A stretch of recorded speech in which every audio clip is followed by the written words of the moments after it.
एक छोटे से गांव में सरिता अपनी बहू और अपने गरीब परिवार के साथ रह रही थी। बेटा, आज हमें ये रात को सारा काम खत्म करना होगा, कल ये सारा ऑर्डर का सामान जाएगा। माँ, मैं तो कोशिश कर ही रहा था लेकिन घास ही खत्म हो गई। अब आप ही बताओ ना, मैं क्या करूँ? हमारे पास और कोई चारा नहीं है, हमें जंगल से और घास काट कर लानी होगी।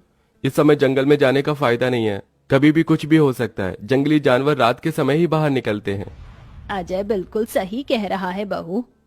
अरे माँ जी, हम 2 लोग अगर जाएंगे तो कोई जानवर पास नहीं आएगा, और फिर इतनी जल्दी कोई जानवर हमला नहीं करता। हमें ये ऑर्डर कल देना है, आप ये भी तो सोचिए।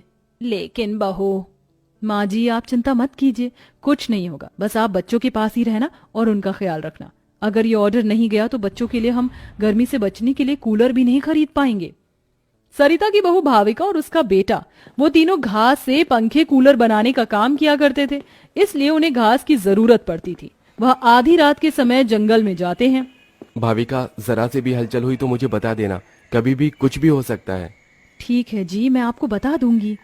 अजय और भाविका दोनों ही जंगल में घास काट रहे होते हैं, तब उन्हें झाड़ियों से आवाज आने लगती है। क्या तुमने भी वहां से कोई आवाज सुनी है? हाँ जी, मैंने भी सुनी है। मैंने तुम्हें कहा था ना, इस समय आना ठीक नहीं है। चलो देखते हैं उधर क्या है। भाविका और अजय झाड़ियों के पास जैसे ही जाते हैं, उन झाड़ियों के पीछे से एक आदमखोर भेड़िया निकलता है।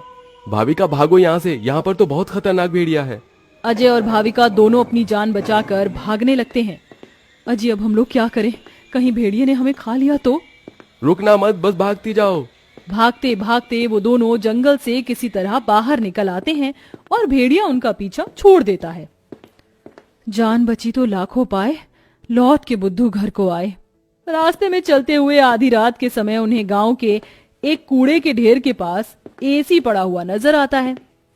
अरे देखो जी, यहाँ पर एसी पड़ा है। अरे पता नहीं किसका होगा, चलो यहाँ से चलते हैं।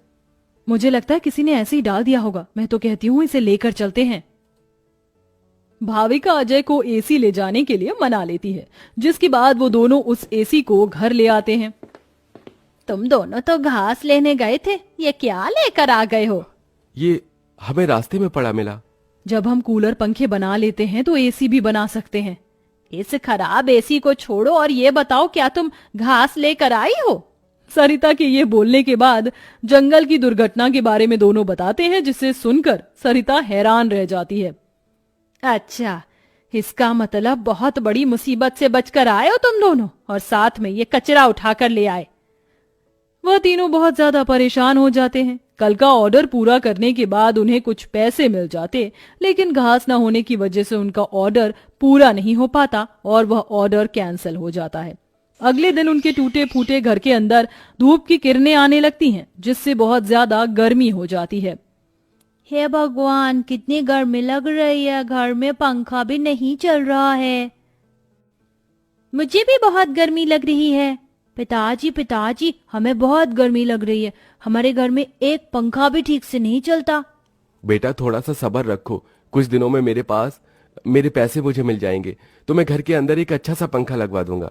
हमारा वो ऑर्डर तो कैंसिल हो गया, लेकिन सुबह में घास ले आई थी मैं। चलिए गांव वालों के कूलर और पंखे में घास लगा देते हैं, उससे कुछ तो पैसे आएंगे। हाँ, तुमने सही कहा। भाविका और अजय दोनों मिलकर पुराने कूलरों के अंदर घास लगा रहे होते हैं और यहाँ घर में राजू दिशा गर्मी से परेशान हो रहे होते हैं। काश कि हमारे घर में भी कोई एसी होता। तभी दिशा की नजर उसके पिता के लाए हुए एसी के ऊपर पड़ती है। अरे राजू, जरा इसे देखो, लगता है पिताजी हमारे लिए एसी लेकर आए हैं, पर उन्होंने ये एसी अभी तक क्यों नहीं लगाया? क्योंकि ये एसी खराब है, बस इसीलिए। कल रात तुम्हारे माता पिता को यह कूड़े करकट में मिला था। ये सुनने के बाद राजू इस बात से तो खुश होता है कि उसके पिताजी पुराना ही सही, कम से कम एक एसी तो घर पर लेकर आए। कुछ देर बाद वह अपने दोस्तों के पास खेलने चला जाता है। ढोलू ढोलू, कहाँ हो तुम? चलो खेलते हैं। आज मैं नहीं आ सकता, बहुत गर्मी है, और इतनी गर्मी में मेरा मन नहीं कर रहा है आने का, क्योंकि मेरे घर के अंदर एसी लगा हुआ है। मैं उसकी ठंडी हवा में ही बैठना चाहता हूँ। क्या कहा? तुम्हारे घर के अंदर भी एसी है? हाँ, और हमारा एसी बहुत अच्छा चलता है, बहुत ठंडा कर देता है घर को।